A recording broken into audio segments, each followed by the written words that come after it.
নমস্কাৰ মোৰ বন্ধুসকল। বৰ্তমান মই পানী দি আছোঁ। মই আনিছোঁ 500 লিটাৰৰ চিনটেক্স আৰু আজি চিনটেক্সটো মোৰ 11 বছৰে হ'ল। ফাৰ্ম কৰা যিমান বছৰ হ'ল চিনটেক্সটো বাৰু সিমান বছৰে হ'ল। কিন্তু মই পুহি আছিলোঁ মুৰ্গী 1200 বা 1300। এতিয়া মই পানী দিয়া হ'ল, এইটোত হ'ল আৰু এইটো পাৰ্টিশ্যনত হ'ল। এইটো পাৰ্টিশ্যনত হোৱাৰ লগে লগে আৰু এইটোত দিব আছে বাৰু দি দিম। কিন্তু মোৰ যি আৰু এটা পাৰ্টিশ্যন মানে মই 34 ফুট আৰু লাম্বা কৰি দিলোঁ। ধৰক বহলটো সিমানেই আছে ফাৰ্মত যি কৰি দিলোঁ। তাতে আৰু নতুনকৈ পানীৰ বাচন লগা হ'ল আৰু দানাৰ বাচন লগা হ'ল। বাৰু দানাৰ বাচনটো কিনি আনিলোঁ, সেইটো ঠিক আছে। পানীৰ বাচনো কিনি আনিলোঁ, ঠিক আছে, সেইটো দিলোঁ। কিন্তু মোৰ চিনটেক্সত পানীটো নাটা হ'ল। এতিয়া তাৰ বাবে মই চিনটেক্সত বৰ্তমান পানী নোহোৱা হৈ গ'ল। এতিয়া পানী আছে, কিন্তু মই ব্লিচিং পাউডাৰ দি পানীটো ফাটাই লওঁ, ফাটাই লৈ মাত্ৰ পানীটো দিওঁ। এতিয়া সেই চিষ্টেমটো কৰিব লাগিলে আৰু মোৰ অলপ সময় 1 ঘণ্টা লাগি গ'ল। তাৰ বাবে মই কি কৰিলোঁ, আৰু এটা মই চিনটেক্স আনিলোঁ কালি আৰু আপোনালোকক দেখুৱাম মই চিনটেক্সটো কেনেকৈ ৰাখিছোঁ। আজি মোৰ ব্ৰইলাৰৰ বয়স 23 দিন হ'ল আৰু 23 দিনত কেনেকুৱা দেখা হৈছে আপোনালোকে কমেণ্ট কৰি জনাব।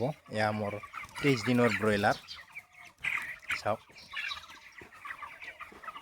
আৰু এজনে কমেণ্ট কৰিছিল যে দাদা ব্ৰইলাৰ পোৱালি ক'ত পোৱা যায় পাঠশালাত গ'লে আপুনি যিখন অভাৰব্ৰিজ আছে 4 লাইনৰ, সেই অভাৰব্ৰিজৰ ওপৰেদি যাব নোৱাৰি বাৰু, তলেদি গৈ যিটো ভূটান যোৱা ৰাস্তা, সেই ভূটান যোৱা ৰাস্তাটোত অভাৰব্ৰিজৰ পৰা 100 মিটাৰমান দূৰত এখন ব্ৰইলাৰৰ দানাৰ বাচন পোৱালি এনেকৈ বেচে। তাত আপোনালোকে গ'লে গম পাই যাব। আৰু 1 কিলোমিটাৰমান দূৰতে এখন আছে, যিটো নেকি ভূটান যোৱা ৰাস্তা, সেইটো চাইডে যাব লাগিব, তেতিয়া আপোনালোকে পাই যাব। এজনে কমেণ্ট দিছিল, তাৰ আজি মই উত্তৰটো দি দিলোঁ আৰু আপোনালোকক দেখুৱাম মই চিনটেক্স কেনেকুৱা চিনটেক্স আনিছোঁ।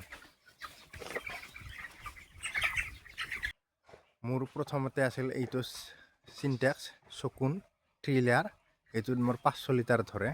আৰু এইটো আনিবলগীয়া হ'ল মোৰ, এইটো বৰ্তমান ইয়াত ৰাখিছোঁ, এনেকৈ ৰাখি দিলোঁ। আৰু ইয়াত মই ব্লিচিং পাউডাৰেদি পানীটো ফাটাম, এইটো যিটো নেকি 1000 লিটাৰ হয়।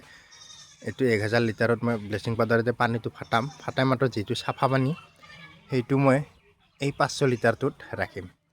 আজিৰ ভিডিঅ'টো আপোনালোকে কেনেকুৱা পালে কমেণ্ট কৰি জনাব। যদি মোৰ চেনেলৰ ভিডিঅ' আপোনালোকে নতুনকৈ চাই আছে, তেতিয়াহ'লে মোৰ চেনেলটো ছাবস্ক্ৰাইব কৰি ল'ব, যাতে এনেকুৱা ধৰণৰ ভিডিঅ' আপোনালোকে পাই থাকে।